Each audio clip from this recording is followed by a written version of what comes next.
محمد يا رسول الله يا حبيب الله يا رسول الله يا حبيب الله يا نبي الله. الحمد لله والصلاة والسلام على رسول الله اما بعد. از حضرت عبدالله ابن عباس رضی الله عنه روایت است که فرمودند من روزی از پس پیامبر خدا صلی الله علیه و سلم بر مرکبشان سوار بودم. پیامبر خدا صلی الله علیه و سلم فرمودند ای پسر، چند کلمه را به تو می آموزم.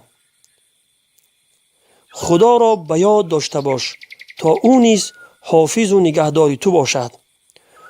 مراقب اوامر خداوند باش تا در مقابل خود او را بیابی، یعنی فرموده های خداوند را بشناس و به آن عمل نما و از آنچه که خداوند باز داشته است پرهیز نما. هرگاه چیزی میخواهی از خدا بخواه و هرگاه یاری میجویی از خدا بجوی و بدان که اگر همه مردم جمع شوند که فایده به تو برسانند نمیتوانند مگر آنچه که خداوند برای تو مقدر کرده است، و اگر همه مردم جمع شوند که ضرری به تو برسانند نمیتوانند مگر آنچه که خداوند برای تو مقدر کرده است.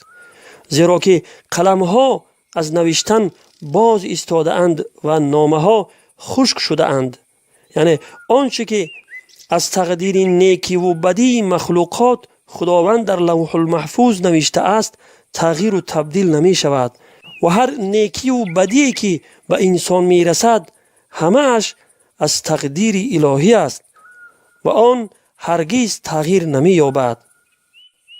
روایت ترمذی. ای اسلام، ای دین جاودان، ای راحت پر ز جود و توان، دور است و اندیشه بدان، پاینده هستی و جاودان.